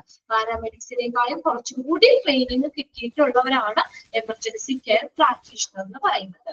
മെഡിസിൻസ് ഒക്കെ അപ്പം ദീർഘകാലത്തേക്ക് നമുക്ക് ആന്റിബയോട്ടിക്സ് പോലുള്ള മെഡിസിൻസ് ഒക്കെ പ്രിസ്ക്രൈബ് ചെയ്യാനായിട്ടുള്ള നിർദ്ദേശിക്കാൻ കഴിവുള്ളവരാണ്. പിന്നെ മറ്റുള്ള അഡീഷണൽ ഡയഗ്നോസ്റ്റിക് ടെസ്റ്റ് ഇതിനുള്ള ട്രെയിനിങ്ങും അവർക്ക് കിട്ടിയിട്ടുണ്ട്. രണ്ടും ഒന്ന് നോട്ട് ചെയ്യാം. ഫസ്റ്റ് ലൈന് നോട്ട് ചെയ്യാം. ECPയുടെ ഷോർട്ട് ഫോം എക്സ്പാൻഡഡ് ഫോമും ഒന്ന് നോട്ട് ചെയ്ത് വെച്ചിരിക്കുക കേട്ടോ. എമർജൻസി കെയർ പ്രാക്ടീഷണർ ക്ലിനിക്കൽ ആയിട്ടുള്ളതും അക്കാദമിക് ആയിട്ടുള്ള കാര്യങ്ങളിലും അദ്ദേഹം ക്വാളിഫൈഡ് ആയിരിക്കും. അതിന് രണ്ടിനും അവര് എലിജിബിൾ, യോഗ്യതയുള്ളവരാണ് എമർജൻസി കെയർ പ്രാക്ടീഷണർ എന്ന് പറയുന്നത്. ഇനി അടുത്തതാണ് ഫിസിഷ്യൻ അസിസ്റ്റന്റ്. 9ാമത്തെ ആട്ടോ, 9th ആണ് ഫിസിഷ്യൻ അസിസ്റ്റന്റ്. അറിയാലോ, ആദ്യ അസിസ്റ്റന്റ് ആണ് ഫിസിഷ്യന്റെ, അല്ലെ? ഒരു ഫിസിഷ്യന്റെ അസിസ്റ്റന്റ് ആണ് ഫിസിഷ്യൻ അസിസ്റ്റന്റ് എന്ന് പറയുന്നത്. Physician assistant are seen mainly in English speaking countries. English speaking countries, അതായത് യൂറോപ്യൻ കൺട്രീസിലൊക്കെയാണ് ഈ ഒരു പോസ്റ്റ് ഉള്ളത് കേട്ടോ. ഫിസിഷ്യൻ അസിസ്റ്റന്റ് എന്ന് പറയുന്നത് അതൊന്ന് നോട്ട് ചെയ്തോ. ഒരു കഴിഞ്ഞ പ്രീവിയസ് ക്വസ്റ്റ്യൻ ചോദിച്ചിട്ടുണ്ട്. ഇതാണോ അതിന്റെ തൊട്ട് മുന്നത്തെ ആണോ നോക്കാം. ഓക്കെ, അതിനകത്ത് ഈ physician assistance are mainly seen in dash countries. English speaking countries or European കൺട്രീസിലൊക്കെയാണ് കൂടുതലായിട്ട് ആ ഒരു പൊസിഷൻ ഉള്ളത്. അവര് ഡോക്ടറിനെ സപ്പോർട്ട് ചെയ്യുന്ന ഒരാളാണ്. അതായത് ഏത് ഡോക്ടറിനെ പോലെ അല്ലേ, ഡോക്ടറിന്റെ അസിസ്റ്റന്റ് ആണ്, PA ആണ് അല്ലെ. നമ്മുടെ ഇവിടെ ഡോക്ടറിന്റെ PA എന്ന് പറയില്ല, അതുപോലെ തന്നെ ഫിസിഷ്യൻ അസിസ്റ്റന്റ് എന്ന് പറയുന്നത്. അദ്ദേഹം എന്ന് പറഞ്ഞാൽ ഡോക്ടറിനെ പോലെ തന്നെ ഏത് മെഡിസിൻ ആണ് പേഷ്യന്റ് കൊടുക്കുന്ന, പേഷ്യന്റ് ഹിസ്റ്ററി എന്താണ്, പേഷ്യന്റ് ചെയ്യേണ്ട കാര്യങ്ങൾ എന്തൊക്കെയാണ്, ഇങ്ങനെയുള്ളതൊക്കെ അവർക്ക് അറിയാൻ പറ്റും. അതായത് ഡോക്ടറിന്റെ ഒരു PA എന്ന് പറയുന്നത് പോലെ തന്നെയാണ് ഫിസിഷ്യൻ അസിസ്റ്റന്റ് എന്ന് പറയുന്നത്. ഇവരിപ്പോ ഡയറക്റ്റ് ഡോക്ടറും ഫിസിഷ്യൻ അസിസ്റ്റന്റും ഡയറക്റ്റ് കാണുന്നില്ല, അവര് കമ്മ്യൂണിക്കേഷനിലൂടെ കമ്മ്യൂണിക്കേഷനിലൂടെ അവരെപ്പോഴും മെസ്സേജ് അവർക്ക് പാസ് ചെയ്തുകൊണ്ടിരിക്കും. നോക്കി, physician assistants are seen mainly in English-speaking countries and are known the physician associate in some countries. Physician associates in the പറയുന്നു, and are known as physician associate in some countries. PS mirror in the practice of the physician and are able to provide a range of medical skills a physician provide. Physician നൽകുന്ന അതേ ആ ഒരു ഫിസിഷ്യന്റെ അതേ medical skills ഒക്കെ അതേ റേഞ്ചിൽ ഉള്ള medical skills അവർക്ക് ഉണ്ടാകും. അദ്ദേഹം ഏതാണ് ഫിസിഷ്യന്റെ ഒരു മിററാണ് എന്ന് പറഞ്ഞാൽ അതായത് അദ്ദേഹത്തിന്റെ ജോലികളൊക്കെ, അത് ഫിസിഷ്യൻ ചെയ്യുന്ന ജോലികളൊക്കെ എന്താ ആർക്കും ഈ ഫിസിഷ്യൻ അസിസ്റ്റന്റിനും ചെയ്യാൻ പറ്റും. അദ്ദേഹത്തിന്റെ ഒരു സപ്പോർട്ട് ചെയ്യാണ്, ഫിസിഷ്യനെ സപ്പോർട്ട് ചെയ്യുന്ന അല്ലെങ്കിൽ അസിസ്റ്റ് ചെയ്യുന്നതാണ്. നോർമലി വർക്ക് ഇൻ ഡിസോസിയേഷൻ എന്ന് പറഞ്ഞാൽ എതിര്, അത് വിയോജിപ്പ്, എതിർപ്പ് എന്നൊക്കെ ഉള്ള ഒരു മീനിങ് ആട്ടോ. Through in an ambulance environment, this may not be possible. Instead, advanced direction of electronic communication is available to PAs to consult with the physician when needed. നമ്മൾ പറഞ്ഞിട്ടുള്ളത് ഇനി ആംബുലൻസ് പരിസ്ഥിതിയിൽ ഒരു ആംബുലൻസിലാണെങ്കിൽ അവിടെ ഫിസിഷ്യനും ഫിസിഷ്യൻ അസിസ്റ്റന്റും ഒരേ സമയത്ത് വേണ്ട. അതാണ് അവിടെ പറഞ്ഞിട്ടുള്ളത് കേട്ടോ. ഒരു ആംബുലൻസ് എൻവയോൺമെന്റിലാണെങ്കിൽ ഒരു ആംബുലൻസിൽ രണ്ടുപേരും കൂടി ഒരുമിച്ച് വേണ്ട. അല്ലെങ്കിൽ ഫിസിഷ്യൻ മതി, അല്ലെങ്കിൽ ഫിസിഷ്യൻ അസിസ്റ്റന്റ് ആണെങ്കിലും മതി. ഓക്കെ, രണ്ടുപേരും കൂടി ഒരുമിച്ച് ഒരു ആംബുലൻസ് പരിസ്ഥിതിയിൽ വേണ്ട എന്നാ പറഞ്ഞേക്കുന്നത്. Okay, instead advanced direction or electronic communication available to PAs consult with the physician. ഇനി ഈ PAക്ക് നമുക്ക് ഫിസിഷ്യനുമായിട്ട് എന്താ ആ ഒരു കമ്മ്യൂണിക്കേഷനിലൂടെ നമുക്ക് എന്തെങ്കിലും ഇലക്ട്രോണിക് കമ്മ്യൂണിക്കേഷനിലൂടെ ഫിസിഷ്യനുമായിട്ട് കണക്ട് ചെയ്യാം. ഫിസിഷ്യൻ ഹോസ്പിറ്റലിലാണ്, VA ആംബുലൻസിൽ നിന്ന് ഫിസിഷ്യനെ ഇലക്ട്രോണിക് കമ്മ്യൂണിക്കേഷനിലൂടെ എന്ത് ചെയ്യാം, അവര് കോണ്ടാക്ട് ചെയ്യാം. അപ്പൊ ഫിസിഷ്യന്റെ അടുത്ത് നിന്ന് എന്തെങ്കിലും ഇൻസ്ട്രക്ഷൻസ് എന്തെങ്കിലും ഒക്കെ മേടിക്കണമെങ്കിൽ അങ്ങനെ ഡയറക്റ്റ് അവരെപ്പോഴും കാണുന്നില്ല, ഇങ്ങനെ കമ്മ്യൂണിക്കേഷനിലൂടെ ഇലക്ട്രോണിക് കമ്മ്യൂണിക്കേഷനിലൂടെ അവർക്ക് മെസ്സേജ് പരസ്പരം കൈമാറാൻ പറ്റും. ക്ലിയറായോ? ഇതൊന്ന് നോട്ട് ചെയ്യുക. ഇംഗ്ലീഷ് സ്പീക്കിംഗ് കൺട്രീസിലാണ് മെയിൻ ആയിട്ട് കാണുന്നത്. അവരെ ഫിസിഷ്യൻ അസോസിയേറ്റ്സ് എന്നും പറയുന്നു. ഒരു ആംബുലൻസ് എൻവയോൺമെന്റിൽ രണ്ടുപേരും കൂടി ഒറ്റ ആംബുലൻസിൽ വേണ്ട, അതാ പറയുന്നത്. ഒരു ഫിസിഷ്യൻ അസിസ്റ്റന്റും കൂടി രണ്ടുപേരും ഒറ്റൊരു ആംബുലൻസിൽ വേണ്ട. അപ്പൊ ആംബുലൻസിൽ ഫിസിഷ്യൻ അസിസ്റ്റന്റ് ആണ് ഉള്ളത്. ഇനി അവർക്ക് എന്തെങ്കിലും ഫിസിഷ്യനുമായിട്ട് കമ്മ്യൂണിക്കേറ്റ് ചെയ്യണമെങ്കിൽ ഇലക്ട്രോണിക് കമ്മ്യൂണിക്കേഷനിലൂടെ അവർക്ക് കമ്മ്യൂണിക്കേറ്റ് ചെയ്യാം. ഓക്കെ, പിന്നെ അടുത്ത ലാസ്റ്റ് 10ാമത്തെയാണ് ഫിസിഷ്യൻ എന്ന് പറഞ്ഞാൽ ഡോക്ടറാണ് അല്ലെ. Doctor may present in specialist ambulance units. ഇനി സ്പെഷ്യൽ കെയർ കൊടുക്കുന്ന സ്പെഷ്യലിസ്റ്റ് ആംബുലൻസിൽ ഒരു ഡോക്ടർ തന്നെ വരാം. അപ്പൊ അവിടേക്ക് പറഞ്ഞു കഴിഞ്ഞാല് ഇപ്പൊ നമ്മുടെ ഫസ്റ്റ് റെസ്പോണ്ടറോ അല്ലെങ്കിൽ പാരാമെഡിക്സോ അല്ലെങ്കിൽ നേഴ്സോ അല്ലെങ്കിൽ ഫിസിഷ്യൻ അസിസ്റ്റന്റോ അങ്ങനെയുള്ളവര് ചിലപ്പോ പറ്റില്ല. അങ്ങനെയുള്ളവരല്ല, ചിലപ്പോ ചില കേസുകളിൽ ഫിസിഷ്യൻ തന്നെ നിർബന്ധമായിട്ട് ഈ ഒരു ഡോക്ടർ തന്നെ വേണം. അത് എവിടെയാണെങ്കിൽ മോസ്റ്റ് നോട്ടബിളി എയർ ആംബുലൻസ്. കണ്ടോ, എയർ ആംബുലൻസില് ഏതാണ് അവിടെ ഒരു എന്താ പറയാ, അത്രയും ഇപ്പൊ എന്താ പറയാ, എയർ ആംബുലൻസിലാകുമ്പോൾ നമുക്ക് അവിടെ ഒരു വേ ഓഫ് ഇത് അവിടെ ഇല്ലല്ലോ, ഒരു ഹോസ്പിറ്റലിൽ എടുക്കണ്ടാവും. അതായത് എയർ ആംബുലൻസിൽ നിർബന്ധമായിട്ടും ഫിസിഷ്യൻ വേണമെന്നാ പറയുന്നത്. അപ്പൊ എന്ന് പറഞ്ഞു കഴിഞ്ഞാൽ ആ ഒരു അവൈലബിലിറ്റി ഓഫ് ഡോക്ടേഴ്സ് ആ മാർഗത്തിലുണ്ടോ? ഇപ്പൊ നമ്മള് ഏതാ ഫ്ലൈറ്റിൽ നമ്മൾ പോവുക, ഇടയ്ക്ക് നമുക്ക് ആ ഒരു പേഷ്യന്റ് എന്തെങ്കിലും ഒരു ബുദ്ധിമുട്ടുണ്ട്, ഒരു പേഷ്യന്റിനെ കൊണ്ട് പോവാണ്, എമർജൻസി ആംബുലൻസ് ആണ്, എയർ ആംബുലൻസ് ആണ്. അപ്പൊ അതിനകത്ത് പോകുമ്പോഴേ പെട്ടെന്ന് ആ ഒരു പേഷ്യന്റ് എന്തെങ്കിലും ബുദ്ധിമുട്ടുണ്ടാക്കി ഇടയ്ക്ക് ഒന്ന് ഹോസ്പിറ്റലിൽ ഇറങ്ങി നിർത്താൻ പറ്റുമോ? ഇവിടുന്ന് എവിടെയാ സ്റ്റാർട്ട് ചെയ്ത് പിന്നെ അവിടെയല്ലേ നിർത്താൻ പറ്റുള്ളൂ. അല്ലാതെ എന്താ പറയാ, അവൈലബിലിറ്റി ഓഫ് ഡോക്ടേഴ്സ് ആ ഒരു മാർഗത്തിൽ ഇല്ല. അപ്പൊ അതുകൊണ്ട് എയർ ആംബുലൻസിൽ നിർബന്ധമായിട്ടും ആര് വേണം, ഒരു ഡോക്ടർ തന്നെ വേണം, ഒരു ഫിസിഷ്യൻ വേണം. With a full range of additional skills such as use of prescription medicine. അതായത് അവിടെ ഏത് തരത്തിലുള്ള എന്താണോ പേഷ്യന്റിന്റെ സ്റ്റേറ്റ്, ആ ഒരു അവസ്ഥ എന്താണോ അതനുസരിച്ചിട്ടുള്ള ഫിസിഷ്യൻ വേണം. എന്താണോ, ഏത് ന്യൂറോളജി ഇതായിട്ടാണോ അല്ലെങ്കിൽ കാർഡിയാക് സംബന്ധമായിട്ടുള്ളതാണോ, അങ്ങനെ ഏതാണോ പേഷ്യന്റിന്റെ സ്റ്റേറ്റ് ഏതാണോ, അവസ്ഥ എന്താണോ അതനുസരിച്ചിട്ടുള്ള ഒരു ഫിസിഷ്യൻ തന്നെ എയർ ആംബുലൻസിൽ നിർബന്ധമായിട്ടും വേണം. എന്തുകൊണ്ടാ പറയുന്നത് അങ്ങനെ? അവിടെ അവൈലബിലിറ്റി ഓഫ് ഡോക്ടേഴ്സ് ഉണ്ടോ? ഇടയ്ക്കിറങ്ങിയൊക്കെ നോക്കാൻ പറ്റുമോ? ആ മാർഗത്തിൽ ഇല്ല. അതുകൊണ്ട് അങ്ങനെ എയർ ആംബുലൻസിൽ നിർബന്ധമായിട്ട് ഒരു ഫിസിഷ്യൻ അല്ലെങ്കിൽ ഒരു ഡോക്ടർ വേണം. ഓക്കെ, അപ്പൊ അത്രയും നമുക്ക് 10 ക്രൂസ് ആണ് പഠിക്കാനുള്ളത് കേട്ടോ. ഇവിടെ ചോദിക്കാം, എയർ ആംബുലൻസിലെ കാര്യം ചോദിക്കാം. അപ്പൊ അവിടെ ആരെ വേണ്ടത്? ഫിസിഷ്യൻ തന്നെ വേണം, അല്ലെങ്കിൽ ഡോക്ടർ തന്നെ വേണം. അത്രയും ആണ് നമ്മളിത് നോക്കിയത് കേട്ടോ. എനിക്കായിരുന്നു ക്രൂയിങ്. അപ്പൊ എത്ര ക്രൂസ് വേണമെന്ന് പറഞ്ഞേ? 2 ക്രൂസ് വേണം. ഒരാള് ഡ്രൈവ് ചെയ്യാനായിട്ട് അറ്റ്ലീസ്റ്റ് ആണ് പറഞ്ഞേക്കണേ, ഒരാള് പേഷ്യന്റിനെ അറ്റൻഡ് ചെയ്യാനായിട്ട്. ഇത് ഫസ്റ്റത്തെയാണ് ഫസ്റ്റ് റെസ്പോണ്ടർ. ഫസ്റ്റ് റെസ്പോണ്ടർ എന്ന് പറഞ്ഞാൽ ആ സംഭവ സ്ഥലത്തേക്ക് ആംബുലൻസ് സർവീസിന്റെ ആംബുലൻസിന്റെ കൂടെ തന്നെ അയക്കുന്ന ആളാണ്. അദ്ദേഹത്തിന് CPR കൊടുക്കാനായിട്ട് ആ കഴിവുള്ള അല്ലെ, ഫസ്റ്റ് എയ്ഡ് അതാണ് അദ്ദേഹത്തിന്റെ ജോലി. To give early medical care അല്ലെ, മെഡിക്കൽ ഫസ്റ്റ് എയ്ഡ് കൊടുക്കാനായിട്ടുള്ള കഴിവ് വേണം. CPR അല്ലെങ്കിൽ AED ഓട്ടോമാറ്റിക് എക്സ്റ്റേണൽ ഡിഫിബ്രിലേറ്റർ കൊടുക്കാനുള്ള കഴിവുള്ള ഒരാളായിരിക്കണം. പിന്നെയാണ് ആംബുലൻസ് ഡ്രൈവർ. അദ്ദേഹത്തിന് അധികം ക്വാളിഫിക്കേഷൻ ഒന്നും വേണ്ട, ഡ്രൈവ് ചെയ്യണം. പിന്നെ അതുപോലെ തന്നെ എന്താ പറഞ്ഞേക്കണേ,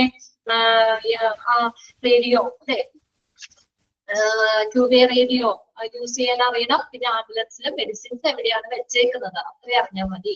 പിന്നെ നോൺ എമർജൻസി അറ്റൻഡന്റ് ആണ്. പല ട്രെയിനിങ്, പല സ്ഥലങ്ങളിൽ പല ട്രെയിനിങ് ആണ്. അദ്ദേഹത്തിന്റെ ഒറ്റ ഒരു എന്താണ് കോമൺ ആയിട്ട് ചെയ്യുന്നത് എല്ലാ പേഷ്യന്റ് ട്രാൻസ്പോർട്ട് ഡ്യൂട്ടീസ് ആണ് പറയുന്നത്. എമർജൻസി കെയർ അസിസ്റ്റന്റ് ആണ് അടുത്തത്. അതായത് നമുക്ക് എമർജൻസി സിറ്റുവേഷൻ ആണെങ്കിലും നോൺ എമർജൻസി സിറ്റുവേഷൻ ആണെങ്കിലും ഹാൻഡിൽ ചെയ്യാൻ പറ്റുന്ന സ്കിൽഡ് ആയിട്ടുള്ള ആളുകളാണ് എമർജൻസി കെയർ അസിസ്റ്റന്റ് എന്ന് പറയുന്നത്. അവരുടെ ജോലി എന്താണ്? Help technician of paramedics. ടെക്നീഷ്യനെയോ പാരാമെഡിക്സിനെയോ ഹെൽപ്പ് ചെയ്യുക എന്നുള്ളതാണ് ജോലി. പിന്നെ മെഡിക്കേഷൻസ് ഫ്രൂട്ട്സ് സെറ്റ് ചെയ്ത് കൊടുക്കുക അങ്ങനെയുള്ളതൊക്കെയാണ് പറയുന്നത്. ഇനി അടുത്തതാണ് എമർജൻസി മെഡിക്കൽ ടെക്നീഷ്യൻ എന്ന് പറയുന്നത്. അത് അവർക്ക് കുറച്ചുകൂടി skilled emergency service emergency care കൊടുത്ത് പോകുന്ന കേസുകളിൽ എമർജൻസി മെഡിക്കൽ ടെക്നീഷ്യൻ വേണം. യൂസ് ചെയ്യാൻ spinal immobilisation, breathing control, screening of suspected fracture, പേഷ്യൻസിന് മെഡിക്കേഷൻ കൊടുക്കാൻ, ഓക്സിജൻ തെറാപ്പി കൊടുക്കാനൊക്കെ ട്രെയിനിങ് കിട്ടിയിട്ടുള്ള അത്രയും സ്കിൽഡ് ആയിട്ടുള്ള ആളുകൾ വേണം. പിന്നെ അടുത്ത് രജിസ്റ്റേർഡ് നേഴ്സ് ആണ്. പ്രത്യേകിച്ച് കുട്ടികളുടെ കാര്യത്തിലൊക്കെ അത്രയും അഡ്വാൻസ്ഡ് ലെവൽ കെയർ കൊടുത്തുകൊണ്ട് പോകുന്ന കേസുകളിൽ ഒരു രജിസ്റ്റേർഡ് നേഴ്സ് തന്നെ ആംബുലൻസിന് വേണ്ടി വന്നേക്കാം. അതാണ് ലാസ്റ്റ് സെന്റൻസ് നോട്ട് ചെയ്യാൻ പറഞ്ഞത്. ഇത് nurses may work also work on ambulance for critical care transport. പിന്നെ അടുത്താണ് പാരാമെഡിക്സ് എന്ന് പറയുന്നത്. ഹൈ ലെവൽ മെഡിക്കൽ ട്രെയിനിങ് കിട്ടിയിട്ടുള്ള ആളുകളായിരിക്കും. ടെക്നീഷ്യനെ അനുവദിക്കാത്ത മെഡിക്കൽ ടെക്നീഷ്യനെ അനുവദിക്കാത്ത പല കാര്യങ്ങളും അല്ലെങ്കിൽ അവരെക്കായൊക്കെ കുറച്ചുകൂടി നല്ല ലെവൽ ട്രെയിനിങ് കിട്ടിയിട്ടുള്ള ആളുകളാണ് പാരാമെഡിക്സ്. കാലിബ്രേഷൻ ചെയ്യാൻ അറിയണം, മോർഫിൻ പോലുള്ള മരുന്നുകൾ നൽകാൻ അറിയണം, ട്രക്കിയൽ ഇൻറ്റുബേഷൻ, ക്രൈക്കോതൈറോട്ടമി ഇങ്ങനെയുള്ള കാര്യങ്ങളൊക്കെ ചെയ്യാനുള്ള കഴിവ് വേണം. അടുത്തതാണ് ECP എമർജൻസി കെയർ പ്രാക്ടീഷണർ. അവരെന്താണ് പ്രത്യേകത? ഈ പാരാമെഡിക്സിനേക്കാളും കുറച്ചും കൂടി ട്രെയിനിങ് ആയിട്ടുള്ള ആളുകളാണ് അല്ലെ. കുറച്ചും കൂടി ട്രെയിനിങ് കിട്ടിയിട്ടുള്ള ആളുകളാണ് എമർജൻസി കെയർ പ്രാക്ടീഷണർ, ECP എന്ന് പറയാം കേട്ടോ. ECP. പിന്നെ അടുത്തത് ഫിസിഷ്യൻ അസിസ്റ്റന്റ് ആണ്, PA എന്ന് പറയുന്നത്. അതായത് ഫിസിഷ്യനെ ഒക്കെ ഡോക്ടറിനെ അവരുടെ വർക്കിൽ സപ്പോർട്ട് ചെയ്യുന്നത് അല്ലെ, അസിസ്റ്റ് ചെയ്യുന്നവരാണ്. ഫിസിഷ്യൻ ചെയ്യുന്ന എല്ലാ കാര്യങ്ങളും അവർക്ക് അറിയണം. അതുപോലെ അത്രയും സെയിം ഇത് തന്നെയാണ് ഫിസിഷ്യൻ അസിസ്റ്റന്റും. പിന്നെ ഒരു ആംബുലൻസിലാണെങ്കിൽ നമുക്ക് ഫിസിഷ്യൻ അസിസ്റ്റന്റും അറ്റൻഡ് ടൈപ്പ് ഒരു സമയത്ത് വേണ്ട. ഇനി ഫിസിഷ്യനുമായിട്ട് കോണ്ടാക്ട് ചെയ്യുന്നെങ്കിൽ കണക്ട് ചെയ്യാനായിട്ട് ഇലക്ട്രോണിക് കമ്മ്യൂണിക്കേഷനിൽ സാധിക്കും. അപ്പൊ അതിലൂടെ എന്തെങ്കിലും ഡയറക്ഷൻസോ എന്തെങ്കിലും ഇൻസ്ട്രക്ഷനൊക്കെ നമുക്ക് ഈ ഫിസിഷ്യൻ അസിസ്റ്റന്റിന് പാസ് ചെയ്യാൻ പറ്റും. പിന്നെയാണ് ഫിസിഷ്യൻ എന്ന് പറയുന്നത്. അത് ഏത് ആംബുലൻസിൽ പറഞ്ഞ എയർ ആംബുലൻസിൽ നിർബന്ധമായിട്ടും ഒരു ഫിസിഷ്യൻ വേണം. അതായത് അവൈലബിലിറ്റി ഓഫ് ഡോക്ടേഴ്സ് ആ മാർഗത്തിൽ വേറെ ഇല്ല അല്ലെ. അതുകൊണ്ട് നിർബന്ധമായിട്ടും അതായത് പേഷ്യന്റ് എങ്ങനെയുള്ള പേഷ്യൻസ് ആണോ അതിനനുസരിച്ചിട്ട് നമുക്ക് അതിനനുസരിച്ചിട്ടുള്ള ഒരു ഡോക്ടർ, ഒരു ഫിസിഷ്യൻ എന്തായാലും എയർ ആംബുലൻസിൽ വേണം. ക്ലിയർ ആയില്ലേ? 10 പോയിന്റ്സ് ആണ് പറഞ്ഞേക്കുന്നത് കേട്ടോ ക്രൂസിനെ കുറിച്ച്. അപ്പൊ ഈ ആംബുലൻസ് എന്ന് പറഞ്ഞ ചാപ്റ്റർ അവിടെ കഴിഞ്ഞു. ഇനി നെക്സ്റ്റ് നമുക്ക് ഒരു ചെറിയൊരു ചാപ്റ്റർ ഉള്ളൂ, സൈബർ റോഡ് എന്ന് പറഞ്ഞതാണ്. എളുപ്പമുള്ളതാണ് കേട്ടോ. നെക്സ്റ്റ് ക്ലാസ്സിൽ തുടങ്ങാം. ഇത്രയൊക്കെ ഒന്ന് വായിച്ച് മനസ്സിലാക്കി വെക്കാം. ഇഷ്ടപ്പെട്ടോ? നല്ല ചാപ്റ്റർ ആയിരുന്നില്ലേ ആംബുലൻസ്? കുറേ കാര്യങ്ങൾ നമുക്ക് അറിയില്ലാത്തൊക്കെ പഠിച്ചല്ലേ. ഇനി അപ്പൊ ആംബുലൻസ് ഒക്കെ പോകുമ്പോഴൊക്കെ ഒന്ന് ശ്രദ്ധിക്കാം കേട്ടോ. നമ്മള് ലൈറ്റിന്റെ കാര്യങ്ങൾ പറഞ്ഞത്, പാറ്റേൺ വർക്ക് മാർക്കിങ് അല്ലേ, അതൊക്കെ ഒന്ന് ശ്രദ്ധിച്ച് നോക്കാം. പിന്നെ ഏത് ടൈപ്പ് ആംബുലൻസ് ആണെന്നൊക്കെ ഒന്ന് നോക്കാം കേട്ടോ. ഓക്കെ, നെക്സ്റ്റ് ക്ലാസ്സിൽ കാണാം. Okay, thank you.